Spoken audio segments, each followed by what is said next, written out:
I'm keeping it super fast and simple today. I am going to share a couple of things that I've discovered.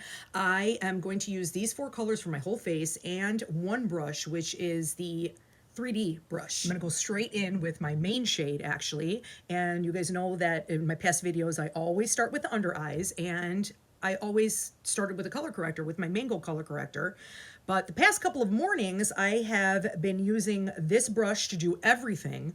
And I was like, you know what? I want to see if my main shade could tackle and take care of the dark circles. And I am happy to say that it does. Now, the Mango color corrector for me does give me a little bit of an extra boost, but that's okay. This like totally works.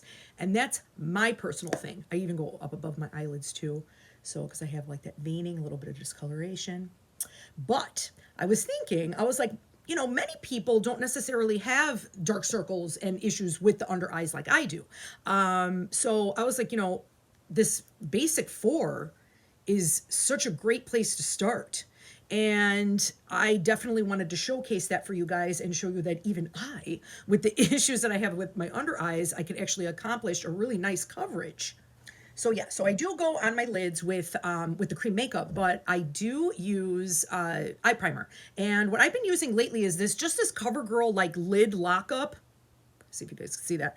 And drugstore, I think it's like about $8, and they're cruelty free now. So I mentioned that a few times. It's really, I actually really try my hardest to abide by that. So I'm very happy when a big, huge company like this, you know, goes the extra mile and finally, you know, announces that they're cruelty free. Seint, by the way, is cruelty free too. So very happy about that. Okay, anyway, so then what I do is I go my main shade on my cheeks, and this is where I always go next because this is where I have like the acne scars. And so I start there.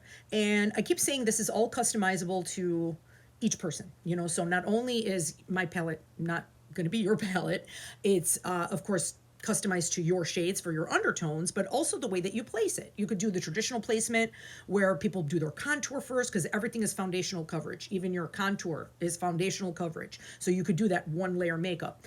Me, I definitely just concentrate on my acne scar area here, anything that might be popping up, like a little pimple, like I have this guy right here, and just put like a little extra. Could do that with color correction, but when they're not like super red, the main foundation just handles it.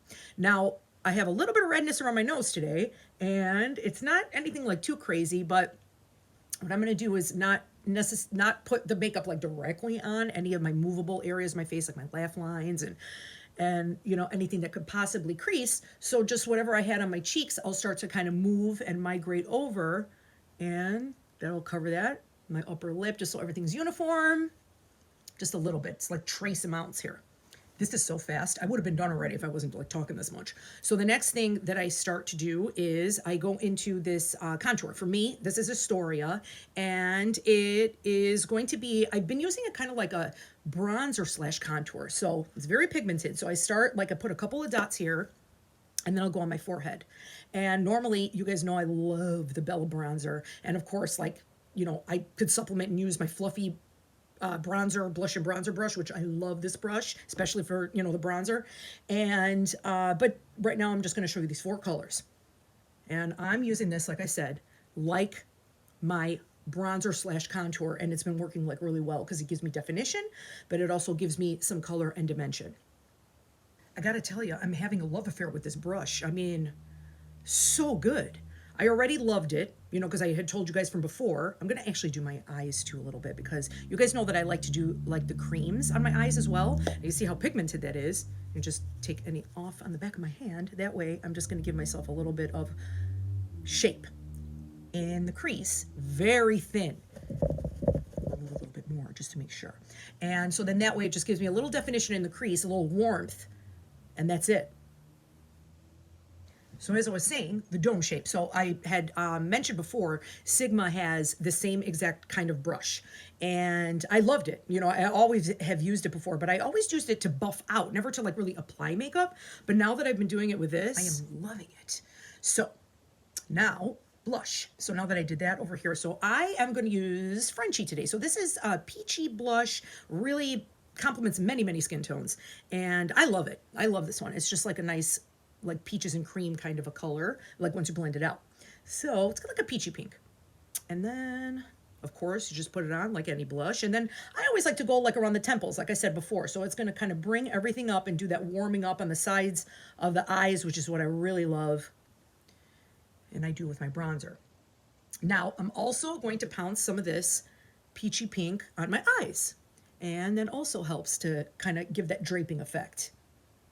Now, under the jaw here, just to sharpen up the jawline, I've been using the dome shape to place the contour. So I'm just going to take a little tiny bit, and I'll show you. As you know, we've talked about before, we all have a natural shadow, like underneath the jaw, but then as we get older, of course, you start to get like a little bit of jowls, a little bit of drooping. This is to kind of sharpen up this edge. You go in front of the ear, and I'm going to do the other side, and do the same thing. Get a line. I kind of try to go up above the jowl a little bit because that does help to kind of give the illusion that my jawline is a little bit higher because of that. But then I make sure to go on top and remove any of the excess here. And then right behind the chin, we have this little indent, and I just go like right behind there, not on the chin, of course. And that also just kind of connects that whole line, and it looks like it's naturally there. And then make sure you don't have anything on top. And then you do your blend so you don't have a line of demarcation, just very like feathery strokes. Any trace amount of product and kind of bring it down your neck. So it kind of warms up the neck as well.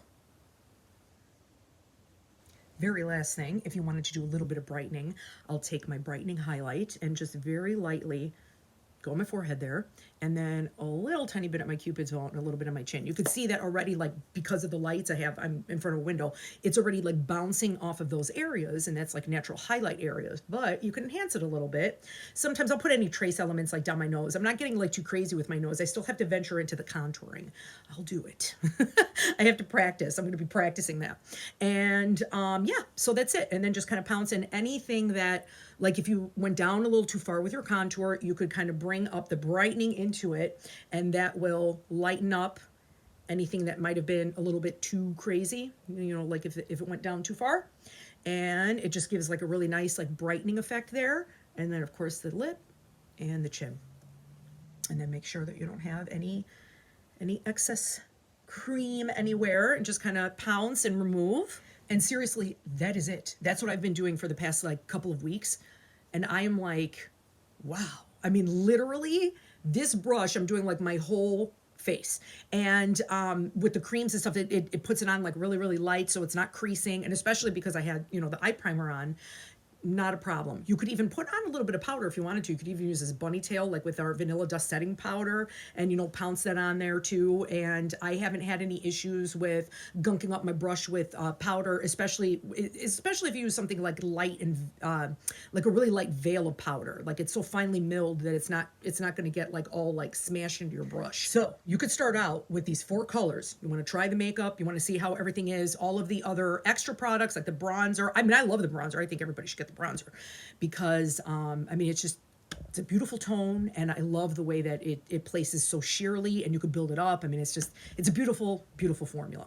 But starting out with these 4, you could literally get dimension, coverage, and like a creamy complexion with it. My information is down below in the description box. There is a link tree, and when you pull up the link tree, there are several tabs. The first one is to shop Seint makeup, and the second one is to get a color match. So that is my short questionnaire to go over what is going on with your skin, any issues that you have. You could let me know that. I even have a direct email link. There's like a little envelope on my link tree, so you could just email me directly with any questions before you even do any of that if you want, and it'll be, you know, private, and we could go over things there. Any questions, I'm happy to answer. Of course, you could always comment down below as well. I'll totally answer questions like that too.